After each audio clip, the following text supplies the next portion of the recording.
কেউ আর কোনো জরুরি কাজ ছাড়া সন্ধ্যার পরে বাড়ির বাইরে বের হয় না, আর বের হলেও লণ্ঠন হাতে করে কয়েকজন মিলে বের হয়। এভাবে যখন গ্রামের সব লোক ভয়ে আতঙ্কে দিশেহারা, ঠিক সেই সময় ইসমাইল ব্যাপারীর বাড়ির কাচারি ঘরে দেখা মিলল পাকা দাড়ি ভর্তি মুখের, সাদা পাঞ্জাবি পরা এক অচেনা লোকের। তিনি যখন গ্রামে সেই কাচারি ঘরে এসে বসেছেন, ততক্ষণে সন্ধ্যা নেমে গেছে। সবাই গোল হয়ে বসে তার চারপাশে। তিনি বললেন তার নাম মৌলানা কালু শাহ ফকির। তিনি ভবঘুরে মানুষ, এক এলাকা থেকে আরেক এলাকায় ঘুরে বেড়ানোই তার নেশা। আর বিভিন্ন গ্রাম ঘুরে ঘুরে নামাজ কালাম পড়েই তার জীবনের শেষ দিনগুলো তিনি কাটিয়ে দিতে চান। তবে এই গ্রামের পাশ দিয়ে যাওয়ার সময় একটা পাগল ছেলেকে দেখেন তিনি। তার পিছু নিয়েই এই গ্রামে প্রবেশ করেন। সব শুনে ইসমাইল ব্যাপারী তার গ্রামে ওলা বিবি আসা থেকে শুরু করে সবকিছু খুলে বলেন রাখাল ছেলেটি কিভাবে পাগল হলো, তারপরে গ্রামের বাচ্চা শিশুদের নিয়ে উৎপাত, তাদের রহস্যজনক মৃত্যুর ব্যাপারেও তিনি সবকিছু জানান। তারপর মৌলানা কালু শাহ ফকিরের কাছে আছে কি কোনো সমাধান? Bhoot.com with Russell. Welcome back. আশা করছি আপনারা সবাই ভালো আছেন, ভালোর দলে আছেন। আমিও ভালো আছি আর ভালোর দলে আছি। আজকে যিনি ঘটনা পাঠিয়েছেন তার ঘটনা আমার অনেক পছন্দ, এবং তিনি যে শিরোনাম ব্যবহার করেছেন সেটিও আমার চমৎকার লেগেছে। কথা না বাড়িয়ে সরাসরি ঘটনায় যাচ্ছি। যেভাবে লেখা আছে সেভাবেই পড়ে শোনাচ্ছি। সে অনেক কাল আগে গ্রামে প্রচলিত ছিল, ওলা বিবি যে পথ দিয়ে যায় সে পথে ফিরিস না সন্ধ্যায়। রাতে কান্না শুনলে ঘরের বাহিরে এসে দিস না হাঁক। কি বললাম সেটা বুঝতে পারছেন না তো? আমিও এই ঘটনাটা শোনার সময় বুঝতে পারিনি এই প্রচলিত কথাটা। তবে যতই ঘটনার মাঝে ঢুকেছি ততই বুঝেছি এই কথার মানে। তাহলে চলুন আজ আপনাদের সাথেও শেয়ার করি অদ্ভুত এই ঘটনা। আমি তানভীর তুষার আপনাদের জন্য এতদিন যত ঘটনা শেয়ার করেছি তার মাঝে এই ঘটনা বেশ কিছু দিক থেকে আলাদা। এটা একটা ভৌতিক আবহের চেয়ে বলা যায় অদ্ভুত কিছু অভিজ্ঞতার মিশেল। আর সেই ঘটনার কেন্দ্রে আছেন মৌলানা কালু শাহ ফকির। ভূমিকার বড় না করে চলুন চলে যাই মৌলানা কালু শাহ ফকিরের ঘটনায়।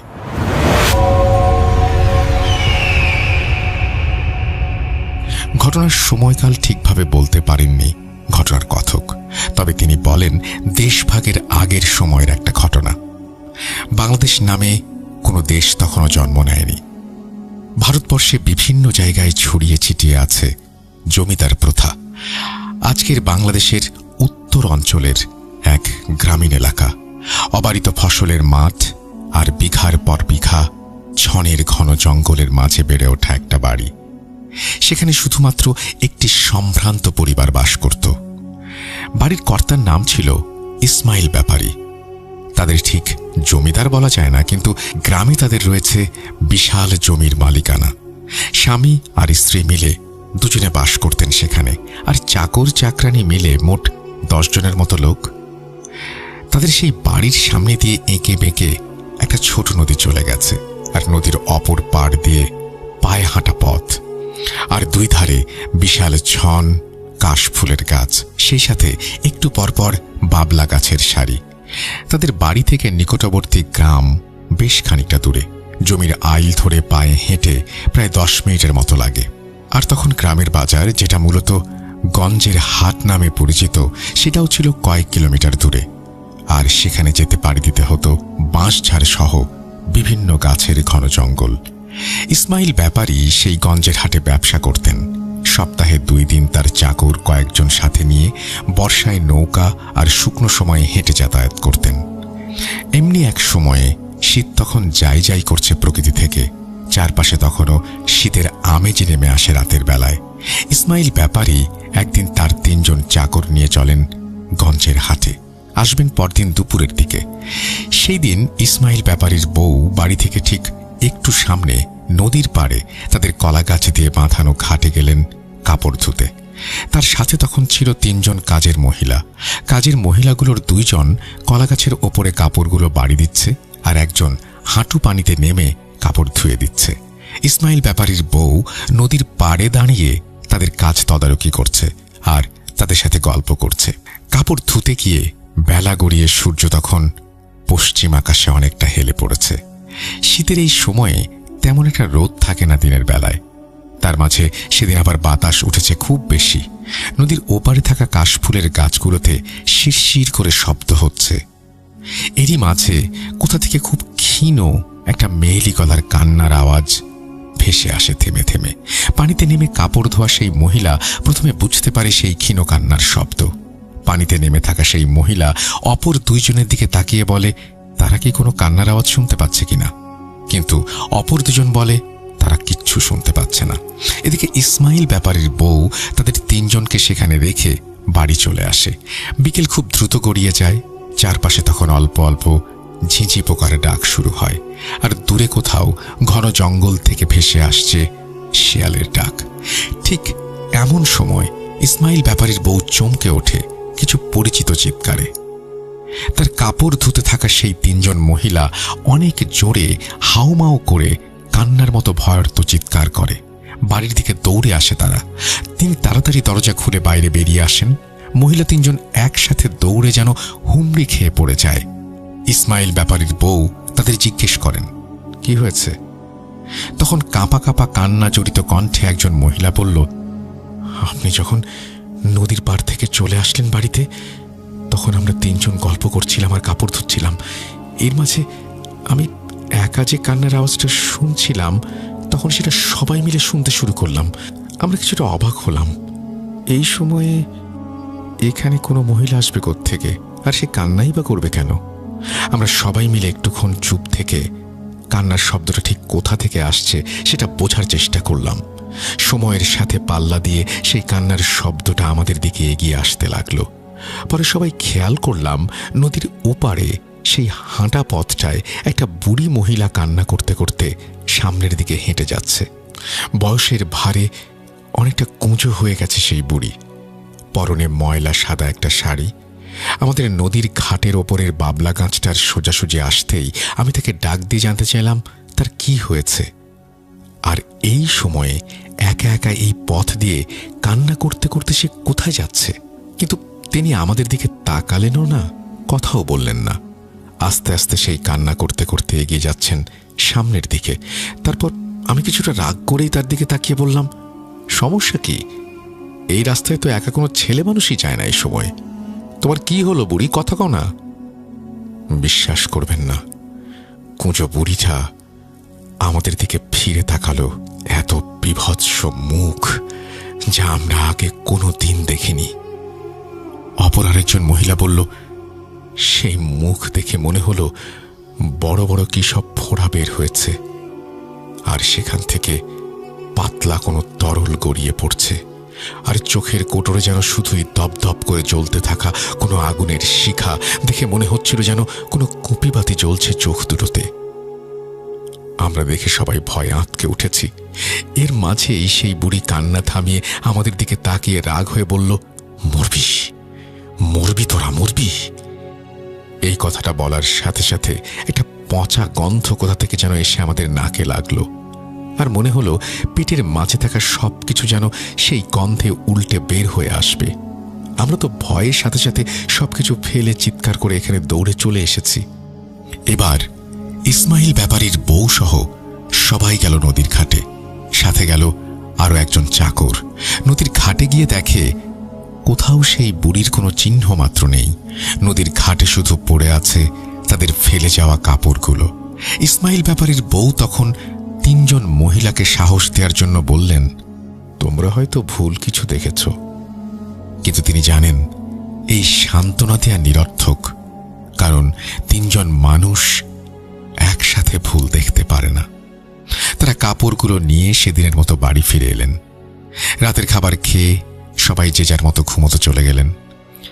বাড়িতে বড় করে যে ঘরটা বানানো হয়েছে সেখানে থাকেন ইসমাইল ব্যাপারী আর তার বউ। তার ডান পাশে বাড়িতে ঢোকার একটা গেট, সেই গেটের পাশে আরও একটা ঘর তোলা। সেই ঘরে থাকেন কাজের মহিলারা। আর সেটা থেকে আরেকটু দূরে একটা বিশাল গোয়াল ঘর।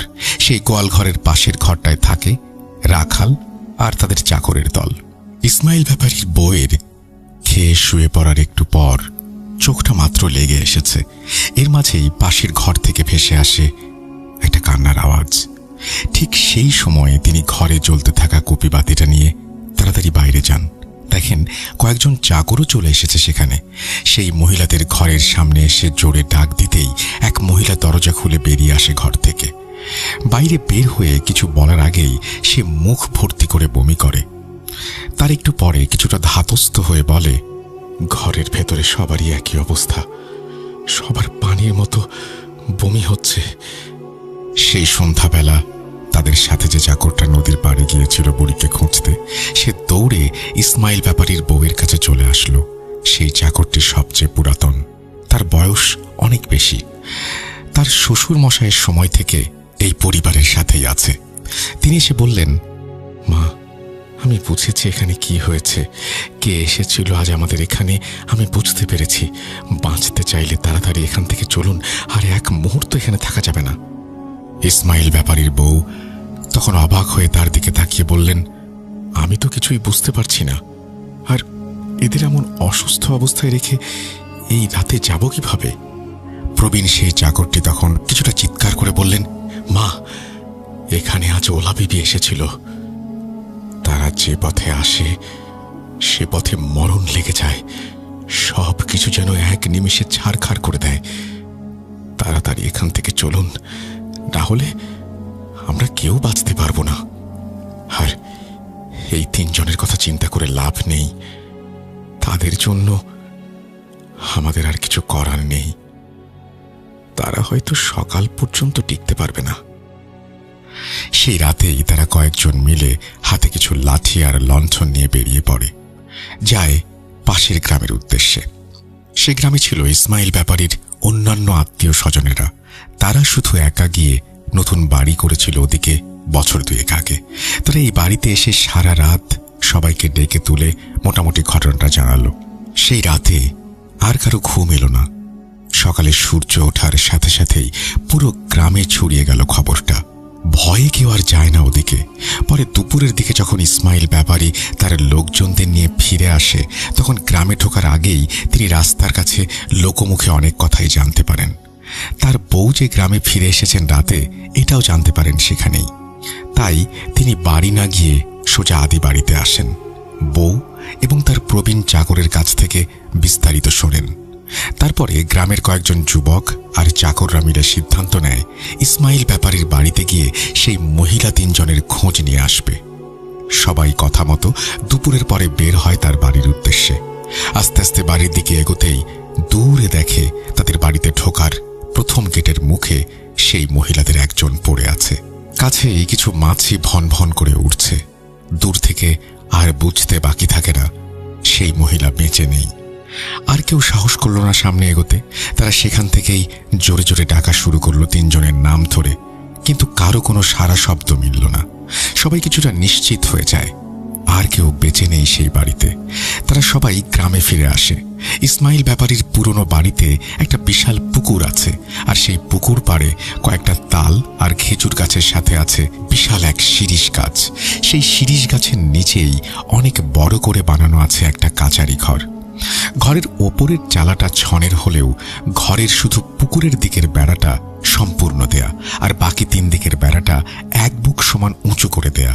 ঘরের সামনে ছন দিয়ে চালা দেওয়া একটা বারান্দাও আছে, যেটাকে চালি বলেই ডাকা হতো সেই সময়ে। গ্রামে আগে প্রায় সব অবস্থা সম্পন্ন বাড়িতে এই ঘরের প্রচলন ছিল, যেটা মেন বাড়ি থেকে কিছুটা দূরে। গ্রামের গণ্যমান্য ব্যক্তি, প্রবীণ লোকজন, গ্রামের পুরুষরা এখানে বসে গল্প করত আর বিভিন্ন দলগত সিদ্ধান্ত নিত। এছাড়াও কোনো অচেনা পথিক আসলেও তাদের ঠাঁই হতো এই কাচারি ঘরেই।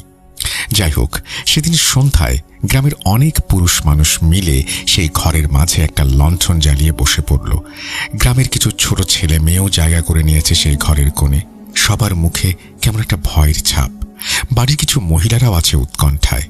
এর মাঝে এক প্রবীণ বৃদ্ধ বলে উঠল, শোনো তোমরা, এই ওলা বিবির মতো ভয়ানক আর কিছু নেই। যে গ্রামে যাবে সে গ্রামের সব মানুষকে সে খেয়ে ফেলবে। আমাদের ভাগ্য এখনো পর্যন্ত ভালো যে ওলা বিবি নদীর ওপার দিয়ে চলে গেছে, তবে এপারে যে সে ফিরে আসবে না তার কোনো ঠিক নেই। তাই বিকেলের আগেই সবাই কাজ শেষ করে ফেলবা, আর সন্ধ্যের মাঝেই সবাই খেয়ে শুয়ে পড়বা। ছোট ছেলে মেয়েদের দিকে খেয়াল করবা, তারা যেন বেশি দূরে খেলতে না যায়। আর রাতে অচেনা কোনো মহিলা লোক গ্রামের দিকে আসলে কেউ তার সাথে কথা বলবে না, ডাকবে না। পাশ থেকে এক যুবক বলে উঠল, তাহলে ইসমাইল ব্যাপারীর নতুন বাড়িতে যে 3টা মরা পড়ে আছে কাল থেকে, সেগুলোর কি করব আমরা? চারপাশে চাপা গুঞ্জন উঠল। ইসমাইল ব্যাপারী হুঁকো একটা গড়গড় শব্দ করে টান দিয়ে বললেন, সবাই শোনেন, যেহেতু আমার বাড়িতে এই অবস্থা হয়ে আছে আর আমার গোয়ালে এই সময় গরুও নেই, আমি সব বিক্রি করেছি নতুন জাতের গরু তোলার জন্য, তাই ওই বাড়িতে আর ফিরে যাওয়ার তেমন ইচ্ছে নেই আমার। আর এই লাশগুলো তো আমাদের কেউ কবর দিতেও যাবে না, তাহলে একটা কাজ করা যায়, পুরো বাড়িতে আগুন ধরিয়ে দিয়ে লাশ সহ বাড়িটা পুড়িয়ে ফেলা যায়। সবাই সেই সিদ্ধান্তে রাজি হয়ে গেল। পরদিন দিনের বেলায় এই কাজ করা হবে। শুধু গ্রামের কিছু যুবক আর গণ্যমান্য ব্যক্তিরা সেখানে থাকবে। সেই কথা অনুযায়ী সবাই যে যার বাড়িতে চলে গেল। পরদিন সকাল পেরিয়ে যখন দুপুর হয়ে এলো, তখন নির্দিষ্ট কিছু লোক এগিয়ে গেল ইসমাইল ব্যাপারীর সেই নতুন বাড়ির দিকে। এরপরে তার এক চাকর ইসমাইল ব্যাপারীর শোয়ার ঘরের এক পাশের বেড়া কেটে ভেতরে যেয়ে শুধু প্রয়োজনীয় কিছু কাগজ আর গহনাগুলো নিয়ে চলে আসলো। চারপাশে তখন লাশের পচা গন্ধে ভরে গেছে। বাইরের গেটে পড়ে থাকা লাশটা কয়েকজন যুবক মিলে একটা বড় বাঁশ ছাড় দিয়ে অনেক দূর থেকে ধাক্কা দিয়ে ঘরের বেড়ার দিকে পাঠিয়ে দিল। এরপর দূর থেকে কেরোসিন তেল ছিটিয়ে পুরো বাড়িটা পুড়িয়ে দিল। সবার চোখের সামনে দপদপ করে জ্বলতে থাকলো ইসমাইল ব্যাপারীর নতুন বাড়ি। সেই সাথে সেই আগুনের কুণ্ডলির মাঝে পুড়ে যেতে থাকলো 3 জন মহিলার লাশ। বাড়ি যখন অনেকটাই পুড়ে নিশ্চিহ্ন হয়ে গেল, গ্রামের সবাই তখন বাড়ির দিকে চলে আসলো। এর কদিন পরে থেকে তারা শুনতে পারল তাদের আশেপাশে কিছু কিছু গ্রামে মরক লেগেছে। একের পর এক গ্রামে ওলা ওঠায় মানুষ সাফ হয়ে যাচ্ছে। আর অনেক গ্রামে নাকি মানুষ ওলা বিবিকে দেখেছে তাদের গ্রামের রাস্তা দিয়ে হেঁটে যেতে। শুধু ইসমাইল ব্যাপারীর এই গ্রামে এখনো আসেনি ওলা বিবি। তারা তাদের গ্রামের সাথে অন্য গ্রামের যোগাযোগ প্রায় বন্ধই করে দিল, কিন্তু শেষ পর্যন্ত তাদেরও আর রক্ষে হলো না। তাদের গ্রামের এক পাশেও একদিন রাতে এলো সেই মরক, যাকে একবার ধরে সে আর উঠতে পারে না, তার জন্য বরাদ্দ হয়ে যায় নিশ্চিত মৃত্যু। এভাবে গ্রামের প্রায় অনেকেই নিশ্চিহ্ন হয়ে গেল এই ওলা বিবির কারণে। গ্রামে গ্রামে নেমে আসলো ভয়াবহ রকমের এক শোকের ছায়া। এভাবে চলে গেল আরো একটা বছর। সবকিছু তখন মোটামুটি স্বাভাবিক হয়ে আসলো, কিন্তু ইসমাইল ব্যাপারীর সেই নতুন বাড়ি সেই থেকে পরিচিত হয়ে উঠল পোড়ো বাড়ি নামে। কিন্তু এরপর থেকে শুরু হলো সেই গ্রামের আসল সমস্যা। ভর দুপুরে এক রাখাল গেল মাঠে গরুর পাল নিয়ে।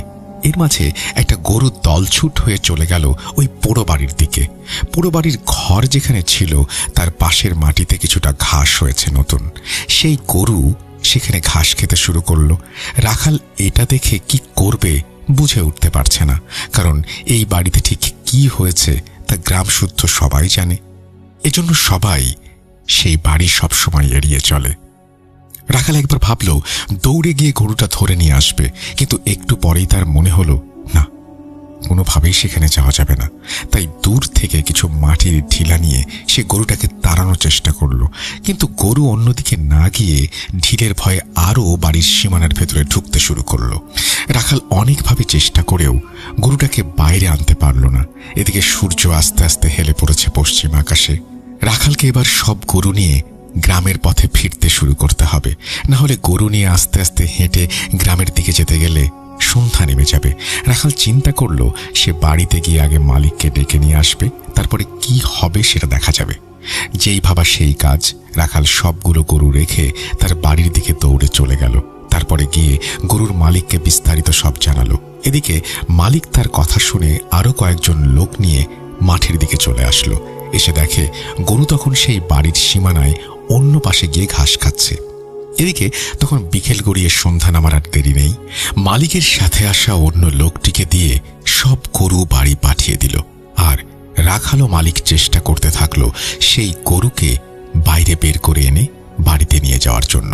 এরই মাঝে চারপাশে যখন একটু আবছা অন্ধকার নেমে এসেছে, ঠিক সেই সময়ে সেই পোড়ো বাড়ির মাঝে থেকে গরুটা জোরে ডাক ছেড়ে পাগলের মতো একদিক থেকে বের হয়ে দিক বিদিক শূন্য করে ছুটতে লাগলো। গরুটাকে দেখে মনে হলো সে কিছু একটা দেখে প্রচন্ড ভয় পেয়েছে আর তার কাছ থেকে ছুটে পালানোর চেষ্টা করছে। গরুটা দৌড়ে এসে তাদের পাশ কাটিয়ে ছন গাছের মাঝ দিয়ে কোথায় যে হারিয়ে গেল এক মুহূর্তে, সেই রাখাল আর গরুর মালিক দুজনেই কেউ বুঝে উঠতে পারল না। তারাও এদিক ওদিক ছোটাছুটি করতে শুরু করলো। শেষে কোনো দিকে আর গরুটাকে না পেয়ে তারা অন্ধকার নামার সাথে সাথেই বাড়ির দিকে চলে আসলো। গ্রামে এসেই সেই কাচারি ঘরের দিকে গেল দুজন। ততক্ষণে সেখানে সন্ধ্যার আড্ডা জমে উঠেছে। তারা সেখানে যেয়ে সবাইকে ঘটনা বিস্তারিত বলল। সবাই বলল রাতের বেলা ওই দিকটায় আর না যেতে, কাল সকালে সবাই মিলে গরুটা খুঁজতে বের হবে। পরদিন সকালবেলা গ্রামের বেশ কিছু লোক চলে গেল সেই পুরো বাড়িটার দিকে গরুটাকে খুঁজতে।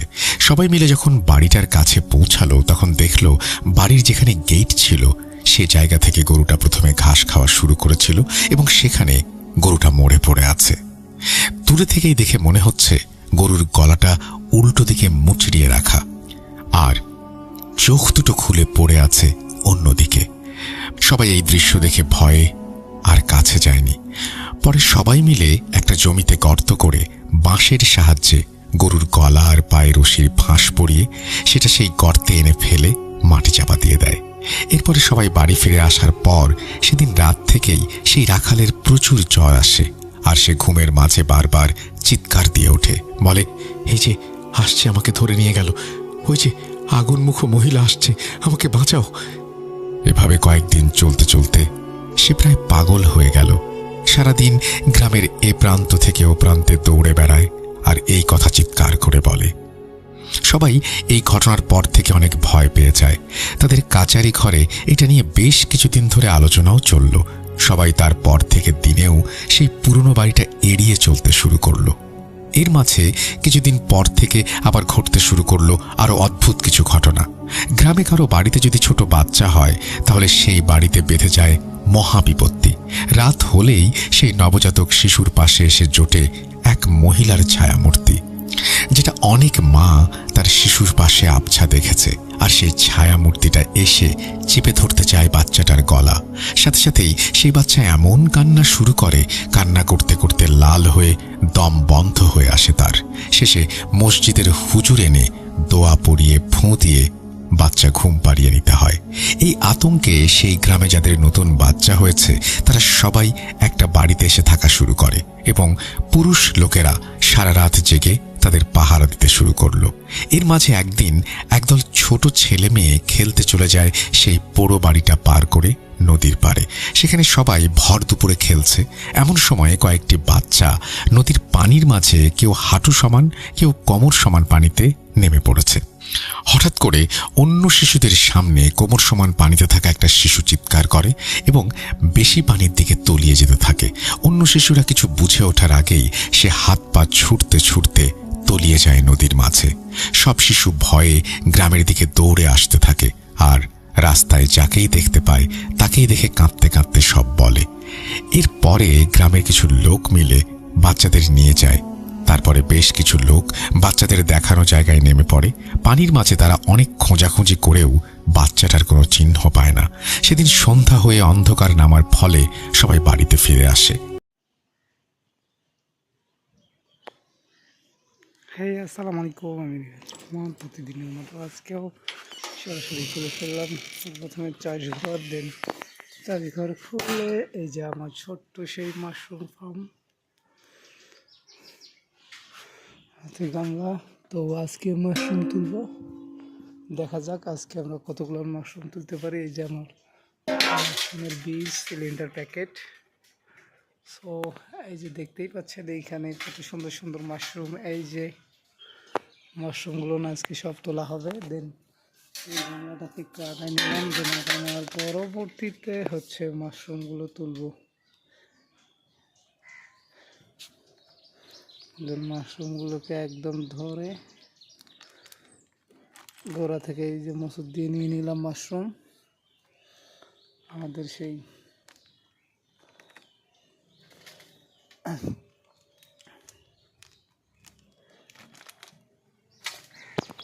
মাশরুমগুলোকে এক এক করে তুলতে হবে সবগুলো।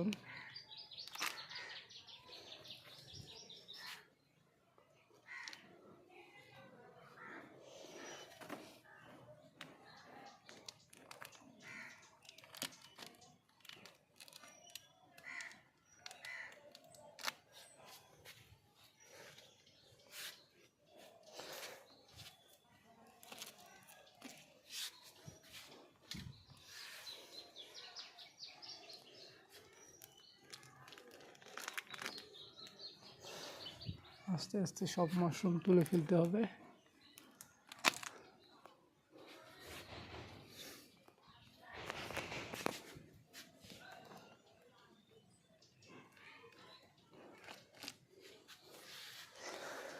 এই যে আমাদের সেই মাশরুম।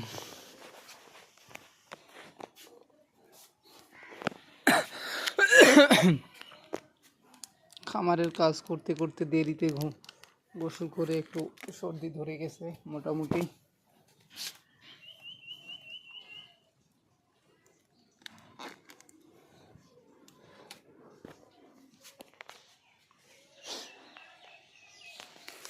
সো এই যে একটা উপরে মাশরুম, যেটা আমি হাতেই পাচ্ছি না। মাশরুম তোলাতুলি প্রায়। দেন এখন যেগুলো সিলিন্ডার স্পুন প্যাকেট আছে এগুলো হচ্ছে ছোট ছোট মাশরুম। আর এই যে আজকে এগুলো থেকে মাশরুম তুলে ফেলেছি জাস্ট এইটুকুই। দেন এটা মনে হয় বড় পাতা নাকি, হ্যাঁ এটা তোলা যাবে। দেন এটা তুলে ফেললাম।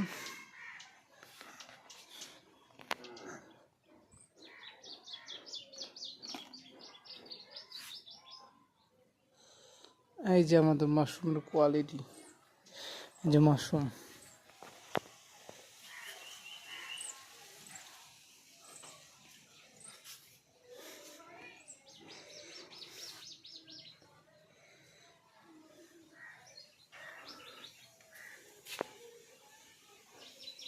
হাতই পাচ্ছি না।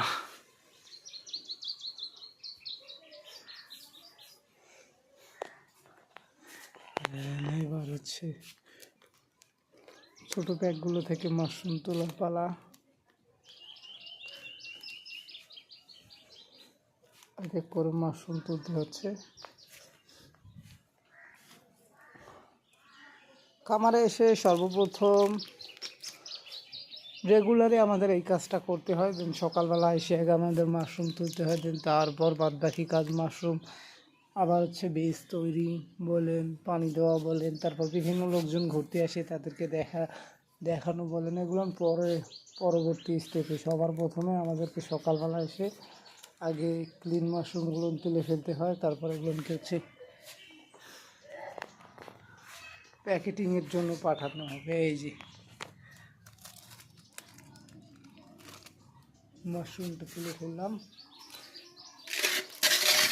আজকে মনে হয় অনেকগুলো মাশরুম উঠবে।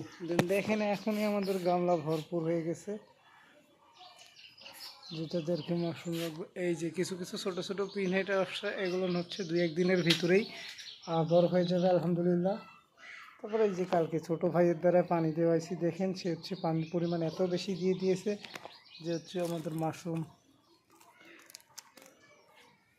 ছিঁড়ে পড়ে গেছে। আমার হাত অলরেডি বোঝাই। দেন তারপরও আমি মাশরুম ছিঁড়তেছি আরও।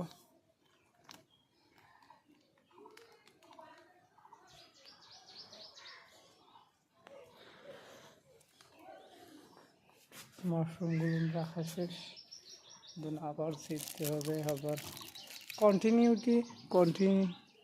কন্টিনিউ আমাদের কাজ এভাবেই চলে। দেন মাশরুম সারাদিন তোলা আর হচ্ছে মাশরুম রাখা।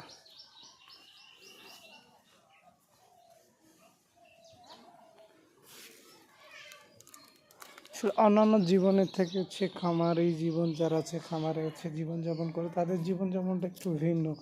তাদের চাইলেও কাজ করতে হয়, মানে মন চাইলেও তাদেরকে কাজ করতে হবে, না চাইলেও করতে হবে, কারণ বাধ্যতামূলক। একদিন কাজ না করলে তাদের বিশাল পরিমাণ লস, বা হচ্ছে তাদের যে এতদিনের কষ্ট পরিশ্রম সব নষ্ট হয়ে যায় একদিনেই।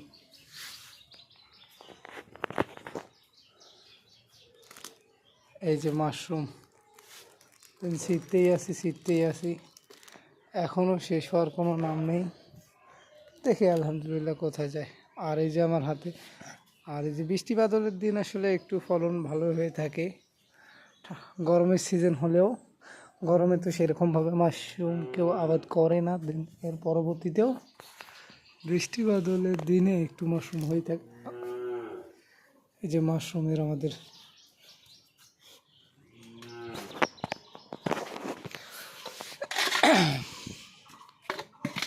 ওই যে অলরেডি আমরা একটা গামলা নিয়ে এসেছি বাসা থেকে, দেন গামলা সম্পূর্ণ ভর্তি হয়ে গেছে। এই যে আবার মাশরুম এখনও আমাদের সিরাই কমপ্লিট করতে পারিনি।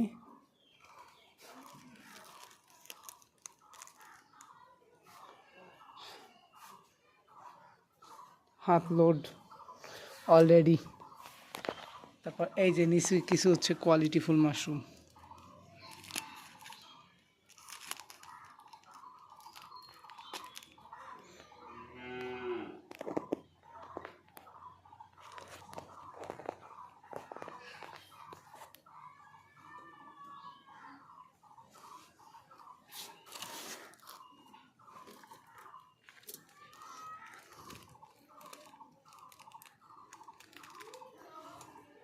আসলে ভাই খামারের কাজে যে ভাই কি শান্তি, এটা আসলে বলে বোঝানোর মতো না।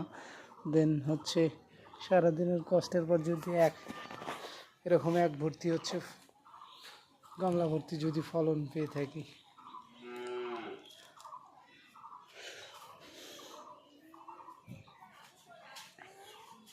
পুরো খামার ঘুরে ঘুরে আর কি যে একদম পারফেক্ট এবং ভালো কোয়ালিটির মাশরুম।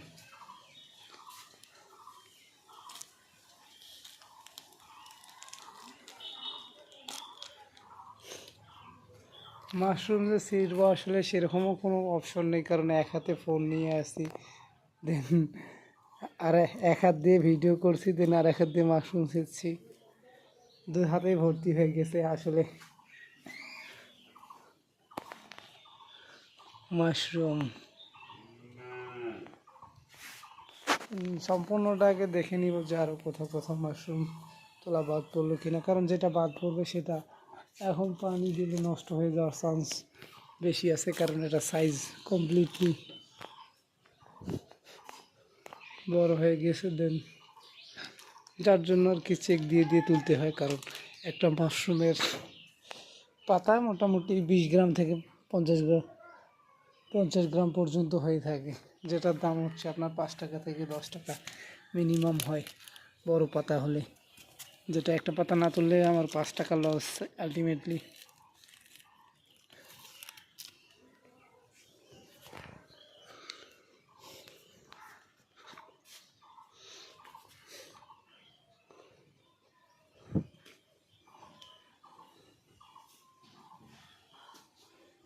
দেন সব মাশরুম তোলার পরবর্তীতে আমাকে হচ্ছে উপরে উঠতে হয়, দেন উঠে আবার চেক দিতে হয় যে কোথাও বড় মাশরুম আছে কিনা। এই যে এইখানে একটা বড় মাশরুম, ওইখানে একটা বড় মাশরুম, দেন আমার হাতের সামনে একটা, ওই যে কানিতে কিছু বড় মাশরুম। আচ্ছা